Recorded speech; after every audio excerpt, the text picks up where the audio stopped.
I'm a homeless transsexual Nigerian. I completed high school in Nigeria at about 15. I would say I finished high school at about 15, but I had to do my GED in America, just to be able to go to college here. And right now I'm stranded. The police illegally evicted me and my mother from our home. I never got. I was trying to help me and my mother. The court papers, they went and choked him dead, and the lawyers wouldn't help me. To get my home back. It's been 15 years I've been on the street. My mother's daughters poisoned my mother. My mother was telling me they were jealous of the fact that I could get some money while I was suing the NYPD. And they said we were poisoning her so that me and her, they were able to inherit the money me and my mother were supposed to get. And I've been trying to get the lawyers and authorities involved to get justice for my late mother. Nobody would help me.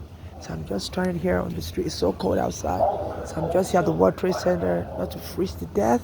I would like to go to school, especially I want to be able to study marketing.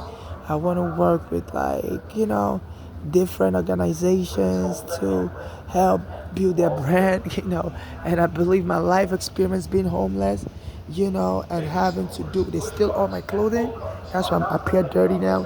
And I used to have luggages up to here, up to here. I didn't know how to deal with not having multiple clothing. So I always get multiple clothing. And they said the subway system, they don't want luggages. So they're hiring their gangs to rob me. Any chance they get, they will steal all my clothing.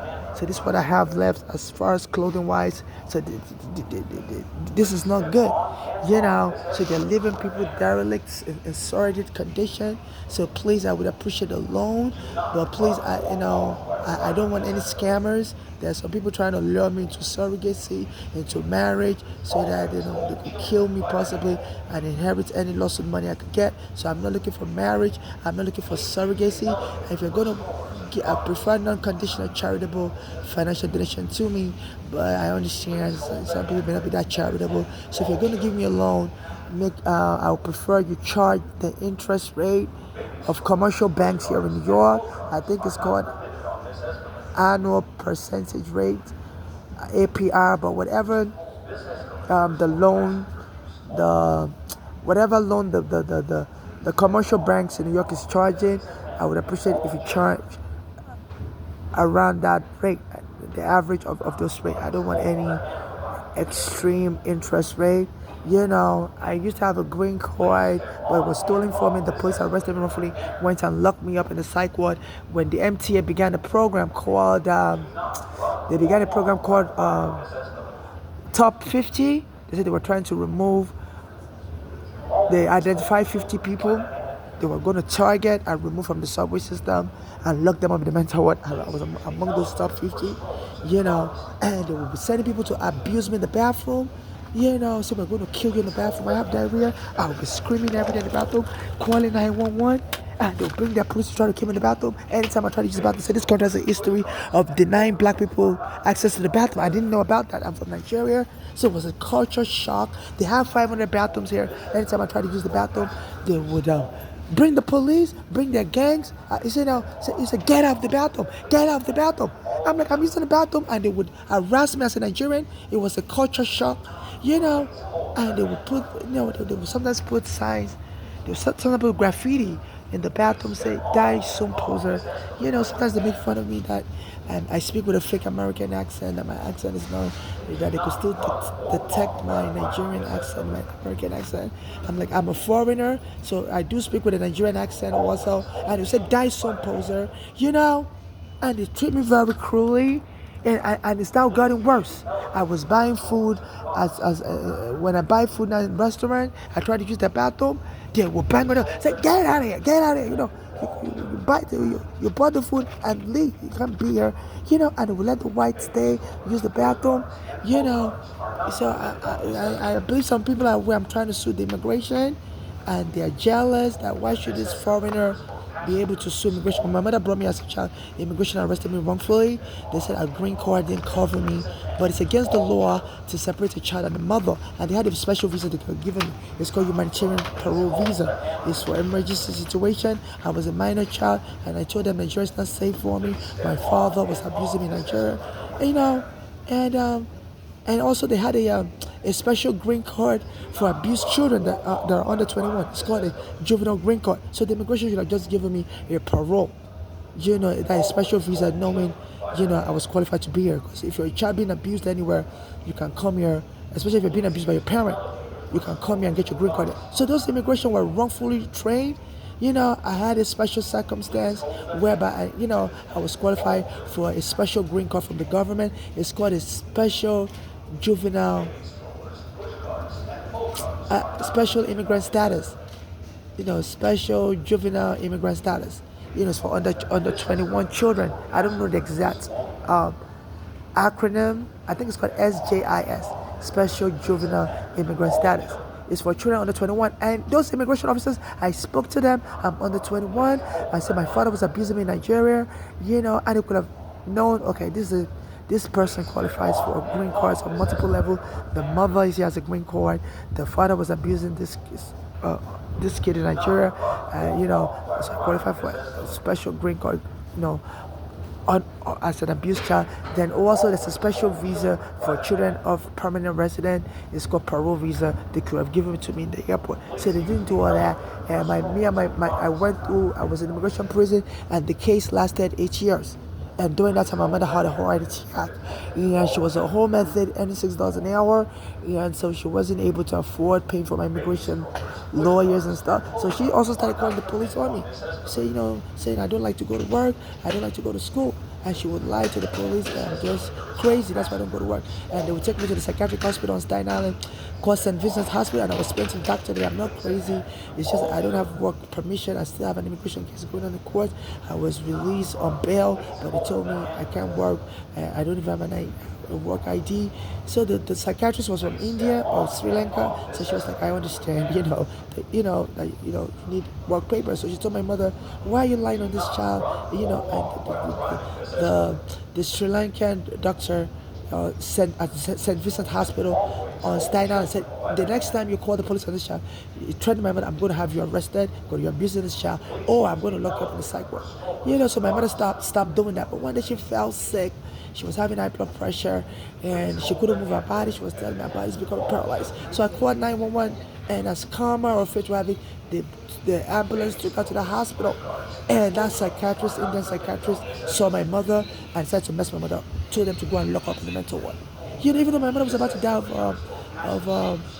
of stroke, because her blood pressure was high and she was becoming paralyzed. But so then she called her daughters in Pennsylvania. They're U.S. citizens, born in New York, and she told them to come free her because she was like, karma's finally gotten her, because she and them were setting me up, telling my mother to keep calling the police line on me, so that the police would throw me in the psych ward, and she doesn't have to, pay for any lawyer or pay for my feeding and housing. So one of the daughters didn't come at all, Bolale, to come free my mother, but one came, Flora, and she played along, because my mother told him to come and get that psychiatric record off of her, that the Indian psychiatrist did it in revenge for the way my mother was abusing the system, calling the police on me wrongfully. But that Flora decided to play along, and that Bolani, and pretend like my mother was indeed crazy. So that Flora told the psychiatrist that they would remove my mother and take her to Georgia. That Flora was living in Georgia with a U.S. soldier husband in the military barracks. So my mother went with Flora to Georgia, Savannah, and my mother said that Flora was telling my mother to go and be taking military benefits and pretend like she's crazy and pretending like she's a U.S. citizen, a U.S. soldier. And at that time, it was 2001. And George Bush was president, so I was deporting immigrant. So my mother didn't do that. So my mother fled Savannah, Georgia, and fled back to New York, and we were working and she was working and until I got my green card. Then the police came and removed us again. Said we were staying in the basement apartment and it's illegal. So I sued. Arizona was going to help me. The police went and took Arizona. Then I believe the immigration put the surveillance on me, and they never removed the surveillance. So they were they were monitoring what I was doing. I was suing the police. I was about to sue them. Arizona was going to help me, and they killed Arizona close to my birthday. So these eyes, they were called INS. They're into terrorism, and now there's street gangs that attack me everywhere. And people are telling me you're going to get killed. So someone's just going to jump you and beat you to death, and we're just going to claim you're crazy and you're fighting everybody. So I'm not safe at all. I want to go to school and to study marketing. I've already had some college education. So I want to go to school to study marketing. And I believe my life experience, having to wear one clothing, and they're trying to force me to look crazy. They said this country, these are they treat the black people. They like Aunt Jamina, they will always make her, look like she's mentally retarded, And they said that's the only way blacks will get into Hollywood. They have to pretend like they're crazy and dancing like clowns. So they said, this is a racial and xenophobic thing, whereby they try to make you dirty. They're stealing all my clean clothing, won't let me use the bathroom. This MTA, I'm a Nigerian. They have 500 bathrooms. At one point in 2020 to 2024, they locked up all the bathrooms. And I begged the guy that, if he could let me use the bathroom in his house. He took me to his house and raped me. And he said he wants to get married also. I was like, what is all this obsession about trying to marry somebody just to steal their lawsuit money? I'm like, the guy didn't even like me. He was from Haiti, I'm from Nigeria. And the guy couldn't even stand me. He always beats me up, raping me. So I called 911. I'm like, I came and just used the bathroom, and I promised I was going to be paying him, and it's been holding me hostage. Said he wants to get married, and the police arrived, saw the blood on my face, and he also warned me that if I ever break free, he told me he works with the police, and the police is going to kill me. So I'm like, did I hire this guy? Because as soon as I was telling people in 2020 that, look, because of the COVID, they lock up all the bathrooms in the train station. I don't have anywhere to go to use the bathroom. I was in the train begging people, and nobody would take me to their house to use the bathroom. 2 hours later, the guy showed up, so I could come to his house. So I was like, oh wow, this is a stroke of luck. No, it may have been, and he told me he works for their police, and he told me if I ever break free from the torture and rape, he said the police will kill me on the street. So I stayed there and started punching and beating me, so I called 911. So this ICE needs to be investigated, and now I'm hearing they just killed a male in Minnesota. After the ICE killed a male in Minnesota during the protest, like 2 or 3 days ago, and they had killed a woman, Renee Good, like 2 weeks ago. So I don't know what is going on. What is going on? I'm wondering, are these killings real? They just, because they say, the U.S. government also plants false information to cause destruction. Like while I'm trying to raise awareness for my dead mother and every gardener, and now they're saying they're killing more people, So like, I don't know, but I would like to believe the killings are real. But they said the U.S. government is allowed to lie to cause psychological, whoever they're targeting to destroy, because as I'm trying to get attention from my dead mother and every gardener, that these are killings, because my mother was telling me her daughter was moving in a narcotic gang, and I believe that daughter may be working with ICE, and they may be trying to frame my mother's death on me, that I was having so much problem with her because of my immigration case, and maybe that's why she had a heart problem, and then and that's why she died. My mother was saying, after the police took me and my mother's home here in New York, kicked us out of the basement apartment, said put a vacate order, said they don't want people to live in a basement apartment. My mother went and lived with a daughter in Pennsylvania, and my mother said the daughter was poisoning her and was moving with like a narcotic gang. And now I see that daughter, she come here, to New York City. She lives in Pennsylvania, and she always comes around me. As I'm begging for money, she just come around, and walk past me, Like my mother said she also has like a mental illness, I'm like, why is she stalking me? And who's giving her my surveillance information?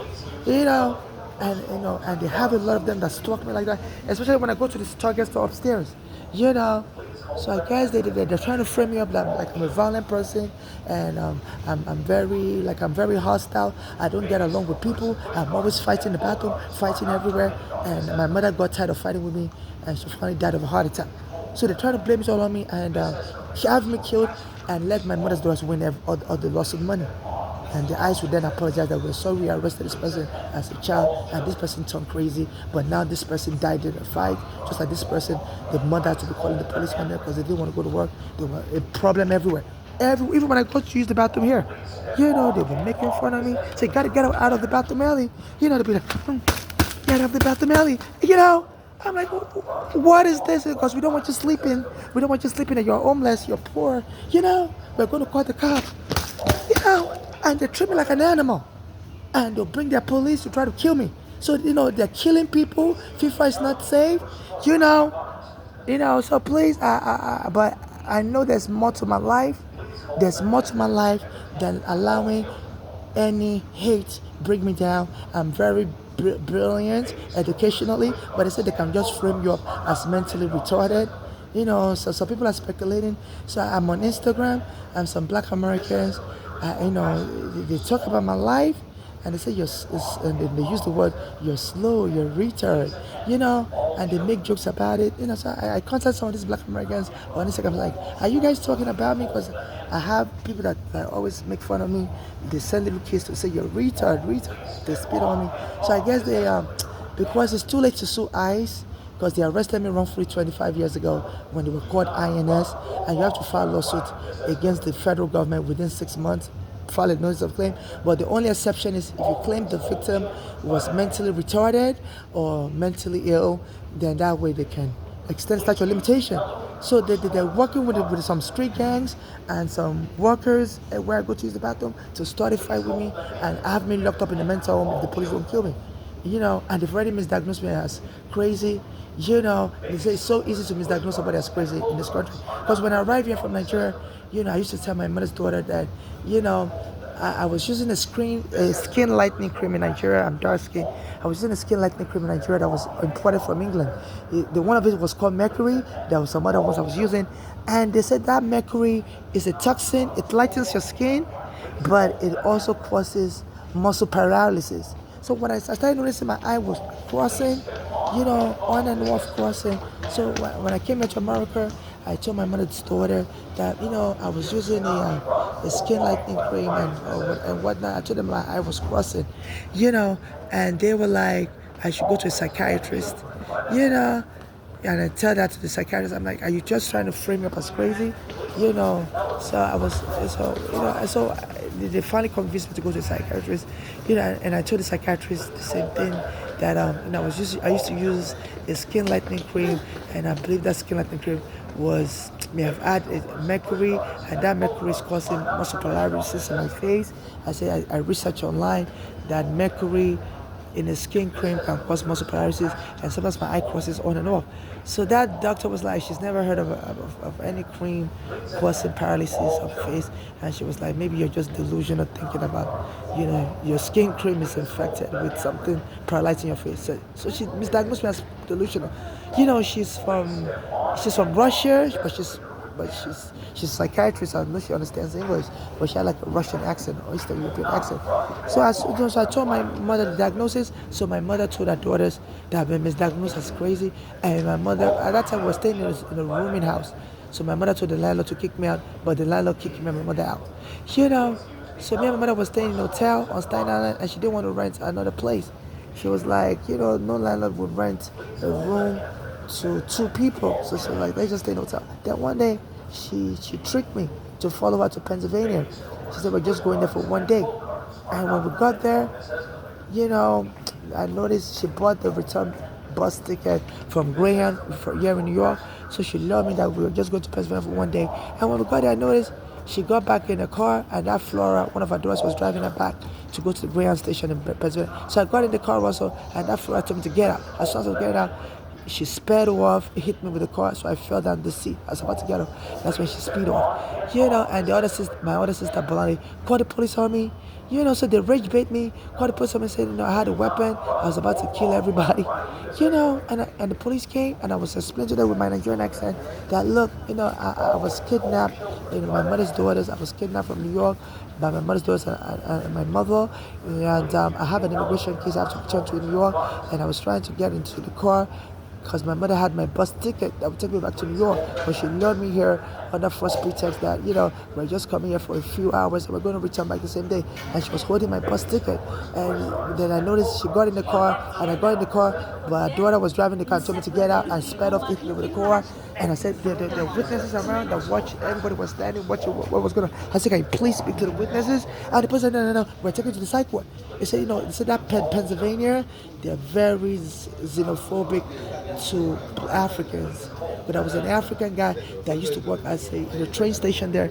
I think he worked there for like 20 years. He said every day I was calling monkey, a nigger, and I said to him, go back home. And he always came to work, and allegedly they fired him, and he sued. He could only get like $40,000 for pain and suffering. So it's Pennsylvania, at least from my experience, Pittsburgh, they're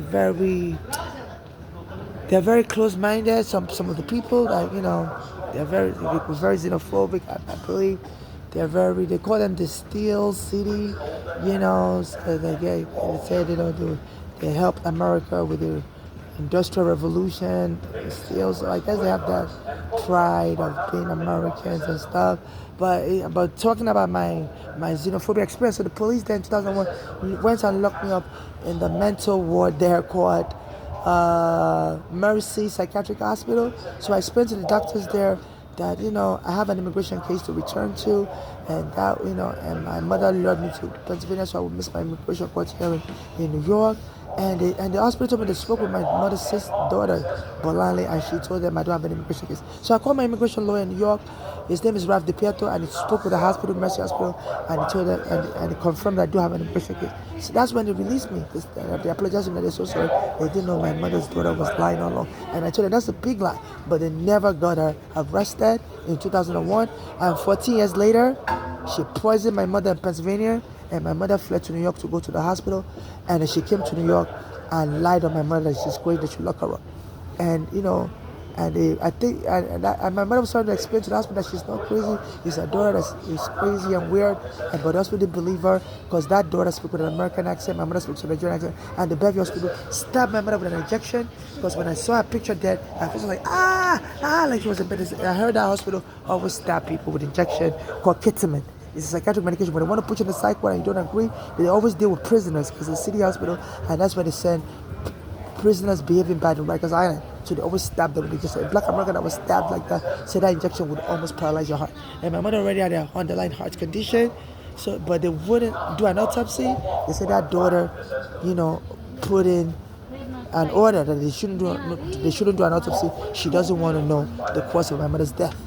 And I said, okay, I want to overturn that order. They were like finders keepers. So whoever shows up first to the hospital decides whether they should do an autopsy. I'm like, really? And they were like, the only way they can overturn it if I go tell the police to investigate. And the police wouldn't help me.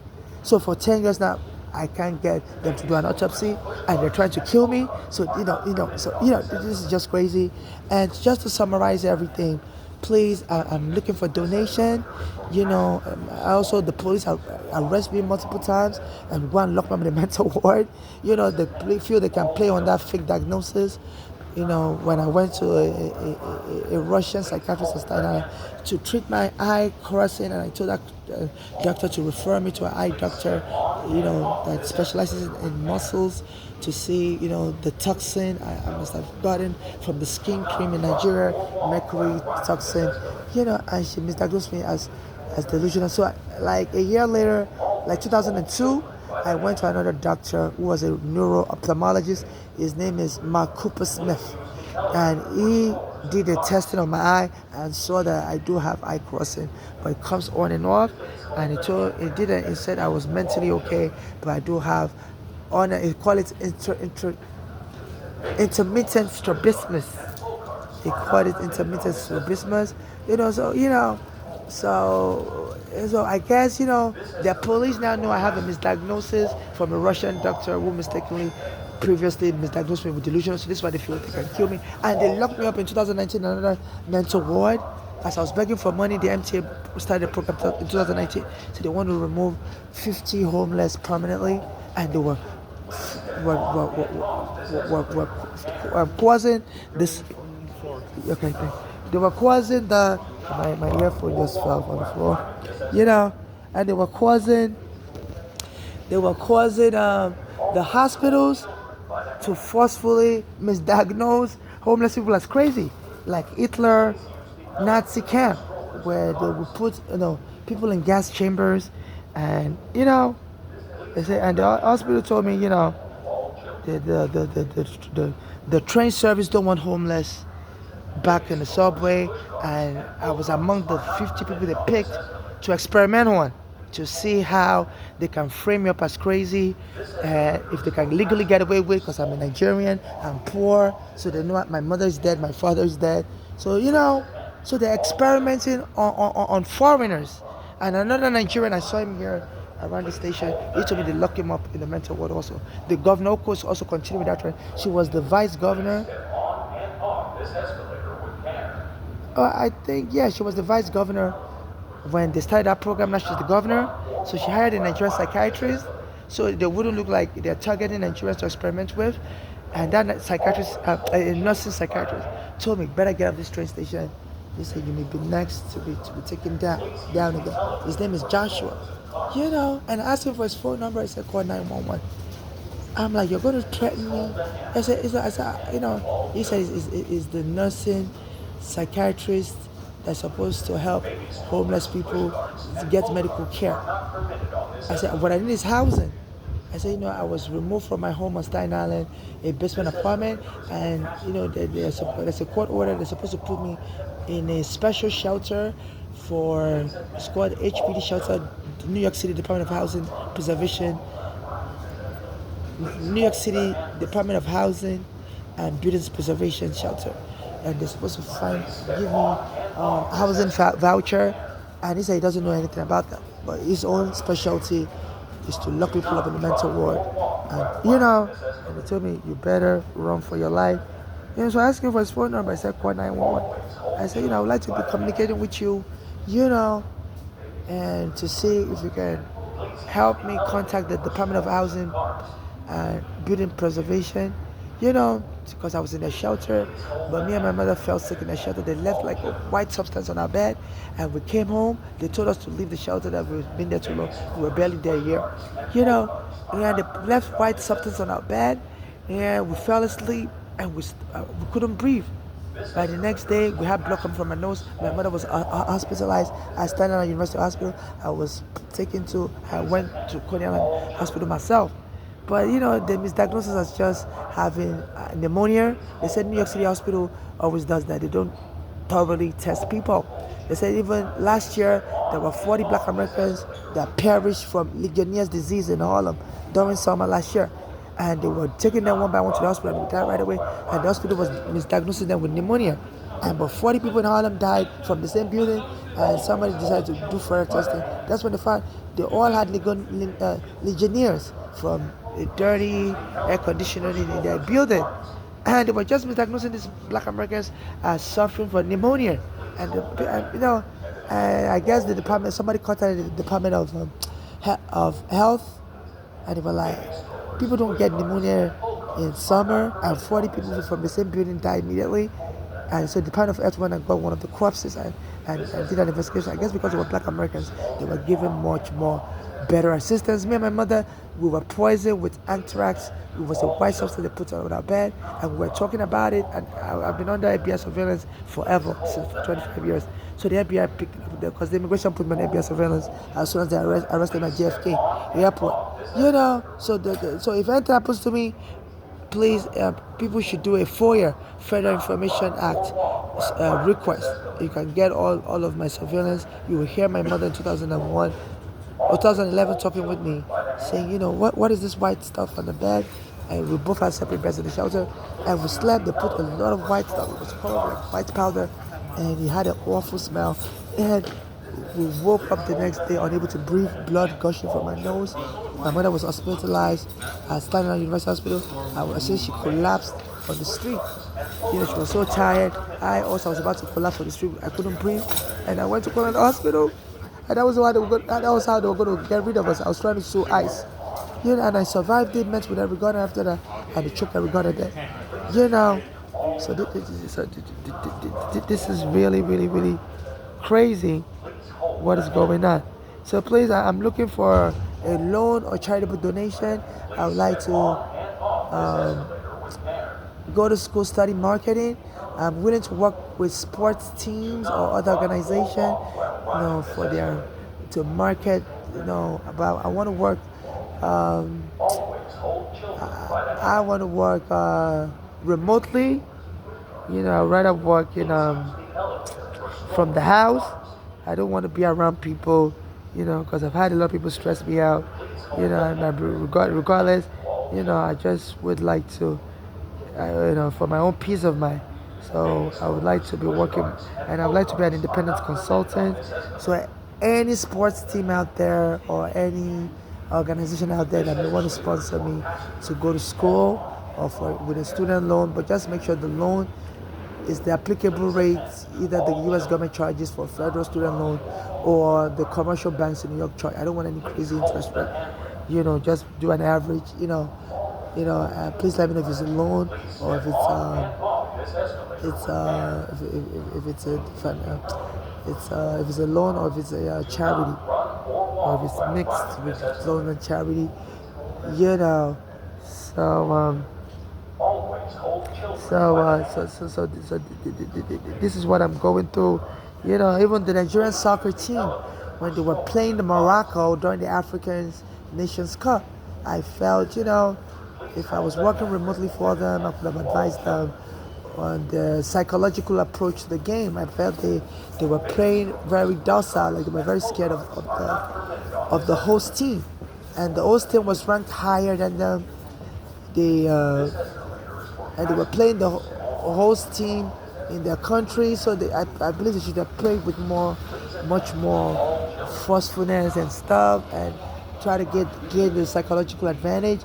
I guess they don't have a good they don't have a good image specialist. So if I could work remotely with soccer teams like that, like the Nigerian soccer team, I don't want to meet them in person, but just as their technical marketing advisor and stuff, and how to lodge protests. Because I heard when the Nigerian team was playing, some people were invading the pitch and stealing stuff from the Nigerian soccer team. So I don't know what it's about, but I always get robbed, and a lot of people are aware that the Americans robbed me here, steal my green card. My mother was always get robbed. So that may be some racism that the whole world is now perpetrating towards Africans. And when they rob me, they'll make sure, it's when I'm unaware, maybe when I'm sleeping, or when if I leave my stuff somewhere, chain lock it, and they'll rob me, and they'll make you feel like you're crazy. And 1 minute you have your stuff, the next minute your stuff is gone, and you're looking around. And the Nigerian soccer, the goalkeeper, he left his towel. They always steal my clothes in America. 1 minute I'll have it with me, and the next minute I'm looking somewhere and it's gone. Like I have it something, like I have my card here with me. They will just sneak behind me, and when I look, it will be gone. So I'll be wondering, am I crazy? Where's my stuff? But, and they said they did that to the Nigerian goalkeeper while the match was on. He left his towel near the goalpost, and somebody sneaked behind him and removed his towel, and he kept looking for his towel while the Morocco game was on, and they went to penalties, and he said, I guess it was still bothered because in Africa, people always think about voodoo. If somebody takes your clothing, you're wondering what they're doing. And they said Nigeria lost some penalties. And I would have think the Nigerian government, if they had a good technical marketing brand advisor, they could have protested with FIFA and have that game replayed in a closed stadium. Because even when British teams are hostile to foreign teams, the FIFA always banned British stadium. They could have moved the match to another country, played it in a closed stadium, and maybe Nigeria would have won the rematch, So I felt Nigeria just, like the Senegalese were very outspoken and protesting as the match was going on. There's more legal ways that the Nigerian team could have handled that, because cheating, especially when it's done with a tint of xenophobia, abuse, especially in the soccer match where FIFA said, they only support fair play. And I've been contacting this FIFA also, telling them that I'm being abused in America. They should help me investigate how my mother died. And they used to steal a U.S. passport. She's from Nigeria, but she had a U.S. passport. They used to steal a U.S. passport. They had stolen my immigration document. And another African I speak with, he sleeps on the floor They said he stole his green card, also from Senegal, stole his passport, and the police don't help us get none of these things back. And it's a black American gang say they're going to be robbing Africans to pay us back for slavery. And I believe some of the black American officials are in cahoots, like the Attorney General, Elisa James. She never helps me. She's always helping black Americans like herself. I've been contacting her now for almost 10 years. Even when my mother was alive, I contacted her at our office on, 10 years ago. She was a public advocate of New York. And before I regarded I was kid, I contacted her that, I needed her help because she was interested in housing cases, people being illegally evicted, but she was only helping mainly black Americans like her. So when I contacted her on the phone, she told me to come to our office, and I gave her my name. By the time I got to our office that same day, she didn't meet with me. Our secretary said she's no longer interested. And the court was also reprimanding her that she's always helping black Americans like her to sue private landlords, that she can only sue police and government workers. She can't sue private because she was a public advocate, and her job is to check corruption among government workers, not private landlords. And my case meets the definition of what the court wanted her to do, but she rejected my case, I guess because I'm a Nigerian, and she found out my name. Then I went to a black American I regard her who was selling cigarettes on the street, and he said, "I will help you," and he put one and killed her. So she may have the blood of a regard on her hand, and they said they messed that case up, never let that case get justice. They didn't let me testify, they didn't have me back. And I've been contacting another black American. His name is Alvin Bragg. He's also the prosecutor from NYC. He doesn't help me. There's another Caribbean American, Jemani Williams. He's not the public advocate. I contact him also, and every time he does the number 2 sign. I always put a disclaimer when I contact him and everybody else that I'm not looking for marriage. I'm not looking to bribe anybody with marriage, or surrogacy, because some people believe if you're married to them and you win money in the future, they can get half of your money. And each time I send him a message on Instagram, Jemani will do a pizza. And when I go to the bathroom, they always send the police, everybody to bang on the door. They don't respect my right, and it's like they want me to be messing up my pants, leave me like a clown. This is how they used to treat Africans, during the American slavery. Treat them like clowns and stuff. And they're trying to lock me up in a mental home. They say, the Oklahoma Disability Law Center, saving in Oklahoma, they see that they're abusing a lot of the people in the mental homes there. And the courts wouldn't even believe these people, because the workers would say, we had to beat that person up because that person was aggressive, was mentally ill, So they said in this country there's so much bias towards mentally ill people, and there's so much bias towards a foreigner. So the worst thing you can be in this country is to be a crazy foreigner. My mother was saying she used to work in the nursing homes. She said that's the worst thing that can happen to you in this country, and they want every nightmare to happen to me. So they're obsessed with calling me crazy. And this, especially the train station. As soon as I became homeless, they started inventing all this program. Even the CEO is a white American. His name is John Oliva. Last year, he boasted to a newspaper called New York Post. Either last year or 2024, he said, he has a trick that will remove a lot of the homeless permanently. And since then, they always bother them if I try to use the bathroom in the train station. They have 500 bathroom. As soon as I go in, they arrest me. On November 14, a day that connotates my mother's daughter's birthday, she was born August 14. I was using the bathroom a few blocks from here, and they came and dragged me out of the bathroom. They said somebody said I stole a cell phone. I'm like, I'm always using $20 cell phones. All my cell phones I buy it in the store. And I said, even if I stole a cell phone, when somebody's in the toilet, they have privacy right. You gotta wait till they finish using the toilet. And the police came, dragged me out from the toilet stall, and choked me, and they didn't find no stolen cell phone on me, but they said they're still gonna lock me up. I said, why? They said, because when they were, put me in handcuffs, I was screaming. I said, yeah. It's because I'm always getting arrested.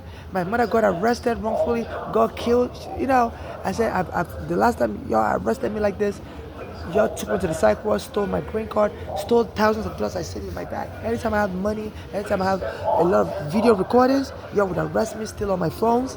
That's what they do. I have a lot of phones. That's why they've been trying to arrest me again, as I record a lot. So they say I bought more phones. I have like almost 50 phones. Since the last time they arrested me, I have like 50 phones I've been buying. Because a lot of phones, when I buy them, it will crack. All I'm doing is recording them, harassing me in the toilet, banging the door, every day in the toilet. They'll be banging the door. Get out quick, get it out. We're calling the police, we're calling the ambulance, to just to get, So they know I have phones, like 50 phones. I was born a boy, now I'm a girl.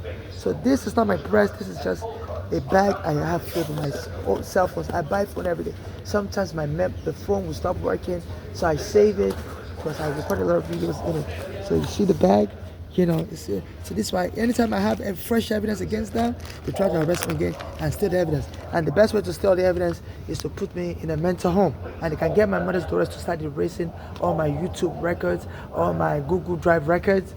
Claim I'm crazy, and and the family wants to take over my life and erase all my records. So this is a racketeering. This is a human trafficking gang between the U.S. government, the local police, and the mayor here. The new one born in Africa. I've been contacting him since last year.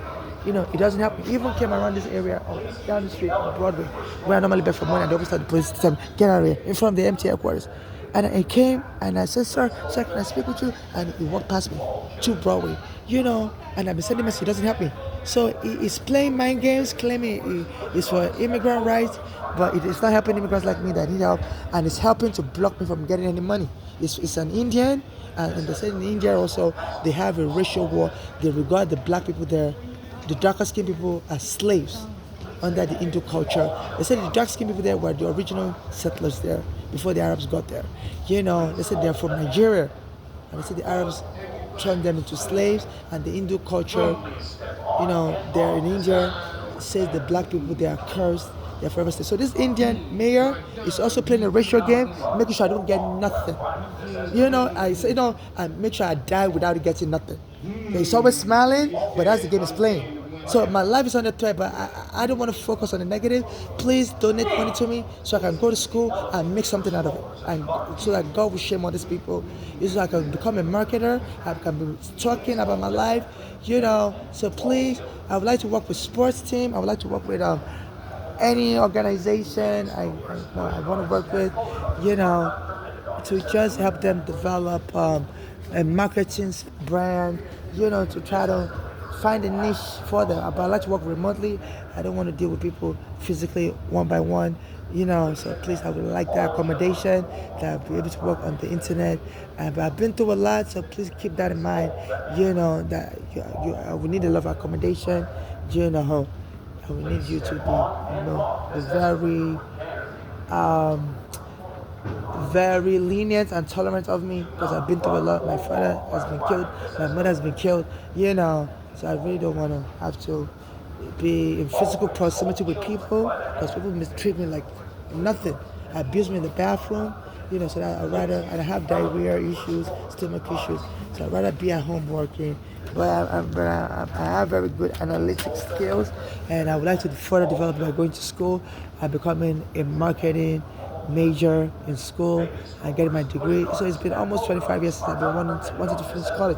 I finished high school in Nigeria at 15, and it's almost 25 years now. And my mother said everybody in Nigeria was wondering, that kid hasn't finished college yet? What is going on in America? What is going on in America? So everybody has finished college that started after that kid. So for 25 years I've been stuck. But it's all good. It's all good. What doesn't break you, can actually uplift you. So I'm very inspired by this. I'm not suicidal. I believe if I should become a marketer, if I'm giving speeches, racism and xenophobia is going to be knocked down. So it's been 25 years since I've been trying to finish college. After I finished early in high school at 15, but I'm not going to let them bring me down. So they said, they want to apply psychological warfare. They said they always call Africans slow, stupid, and they said they want to lock me up in a mental home. Say I was born slow. I finished high school at 15. So I told them, be careful with your lies, because the truth will get you.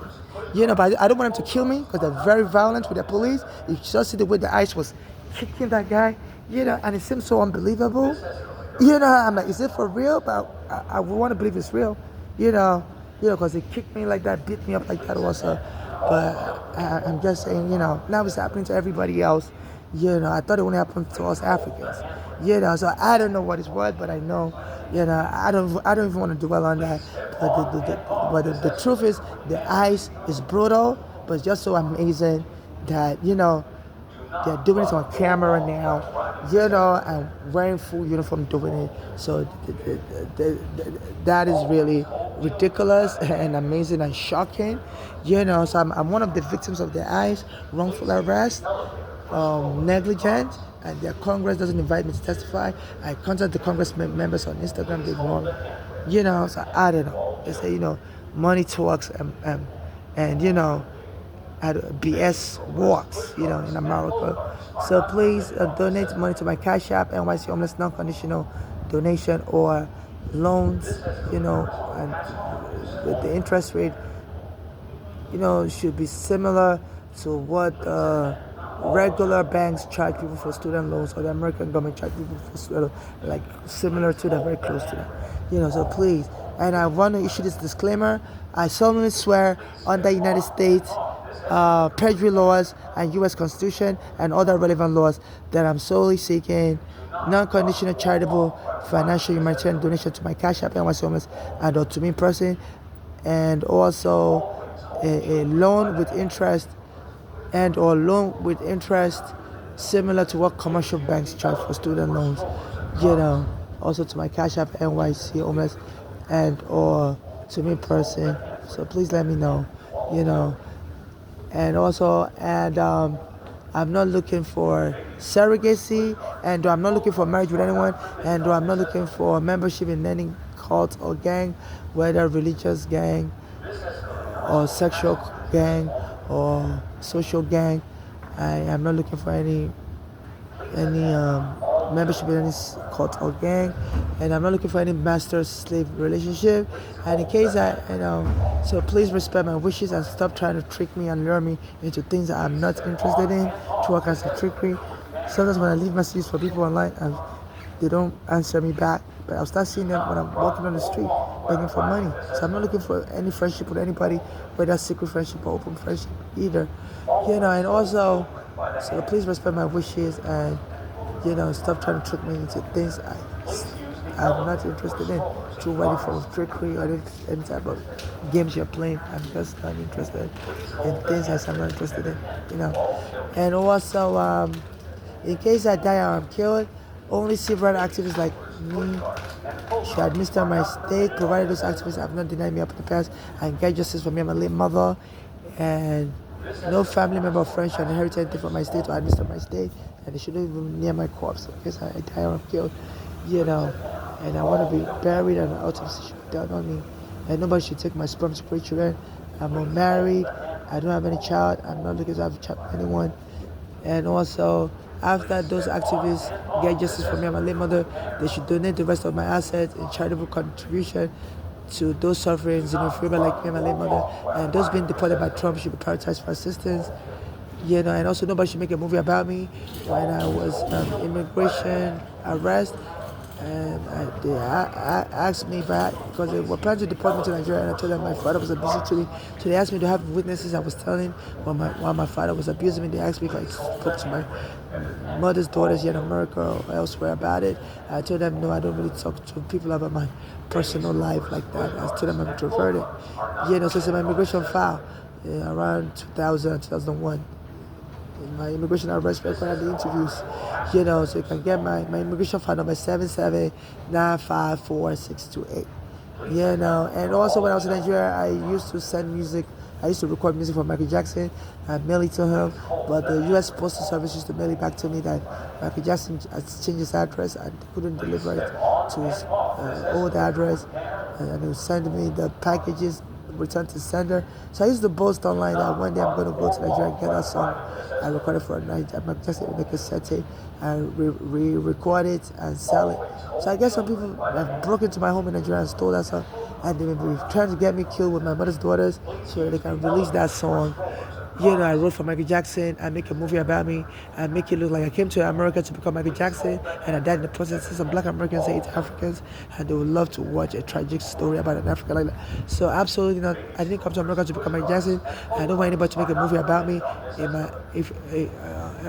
If I'm not alive, to participate in that movie from beginning to end. I would like to direct it because I'm very guarded about my image, and nobody really knows me that well or understands me. I don't really talk to people about my life. I talk about general stuff, just fun stuff with people, So that's a lot about me. I don't want, nobody would know about me and stuff. I'm very guarded about my life, So please, no movie should be made about me or any book, no book or movie or anything should be made about me unless I'm alive and available to direct that project from the beginning to the end, regarding movies, documentaries, journals, magazines, and so, and under the right of sepulcher in New York State, the law says when somebody's alive, you have to honor whatever they state while they're alive, even in their death.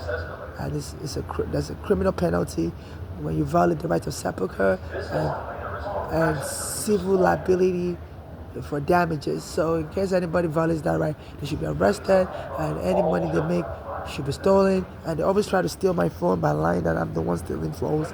They started doing this when a white Spanish lady beat up a black American in a hotel. So that boy stole her phone, and then the Uber driver came by as she was beating the boy up and told her she mistakenly left the phone in the Uber. So that white Spanish lady fled to California, and they had to bring her back on an arrest warrant. So I believe the police have been told that in case of lost phones or stolen phones, the police should handle with care, because sometimes people misplace their phone and blame it to other people. So since that story broke, a lot of black Americans have been harassing me, say my phones belong to them. So I believe they're just trying to rob me because they know my phone contains important information, and if they can lie that my phone belongs to them, then they could be able to make money off of or any video I record. If any documentary is made in the future. So as you can see, all my phones like $20, $30, $40. I always buy from Target store, and I always buy it new, and I start using it on Google. So so all my phones always registered to me. I use cheap phones. So why would I be stealing cheap phones? They're cheap, they're basic phones I buy for $29.99, $39.99. That's the most I spend on phone. Maybe one time I went overboard, spent up to $60 on a phone. So I beg for money on the street, I make money on the street.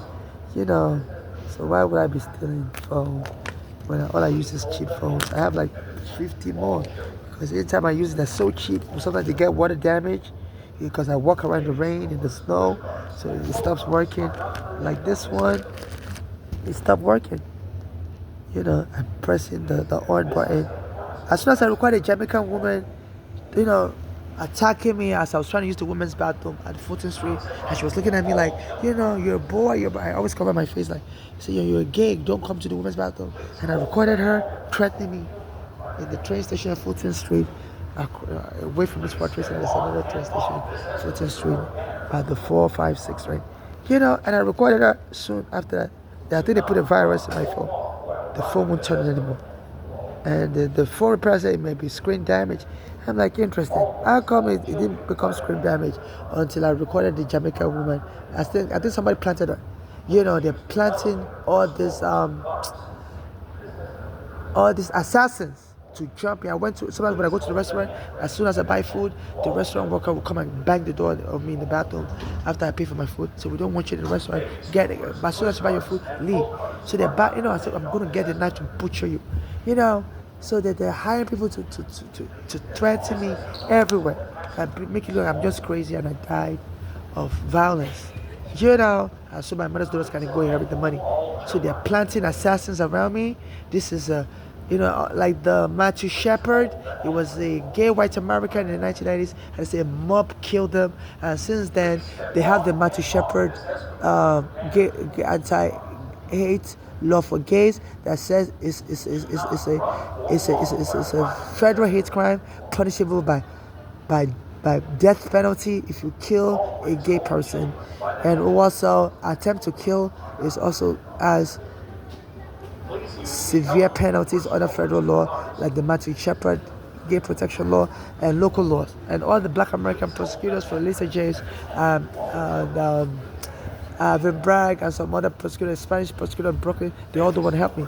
And some people tell me, that some people, some sect here in America wants to start killing immigrants like me so that black Americans can win more civil rights. So this is what is going on. So this is a genocide they're intending on African life.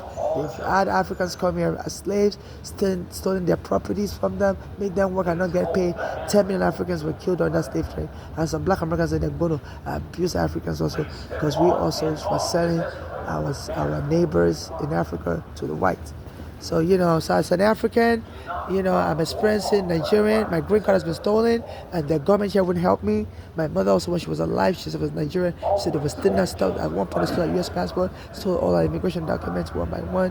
They were stealing stuff from her. And nobody helped us. We Africans, the African taxi drivers in the Bronx, they're butchering them to death, shooting them dead, and nobody even in Newark, other places. So I've been experiencing crime. My father, when he came in the 70s, one of his Spanish friends would get his itinerary, and one day my father went to school, and the Spanish friend went and robbed everything. My father had his clothing, his radios, everything. And my father saw that Spanish friend and called the police, and the police didn't arrest him, and the Spanish friend tried to stab my father. So there's a lot of Spanish people saying, I tell that story, and any story I tell, they use it against me. A lot of Spanish people say they're going to stab me dead also. To make me, so the pain my father endured, they passed it on to me. So this is a genocide. The gangs, that believe, xenophobic gang, I guess they're very jealous. I want to sue U.S. immigration. And they're like, why should Africans be able to sue U.S. immigration? So they have the Spanish gangs, black American gangs, and they're working in cahoots, and they hope my mother's daughters will will be able to inherit the money from me. If I die, I'll share it among the gang, So absolutely no family or friend should administer my estate or inherit anything from me in case I die or I'm killed. So this is what's going on.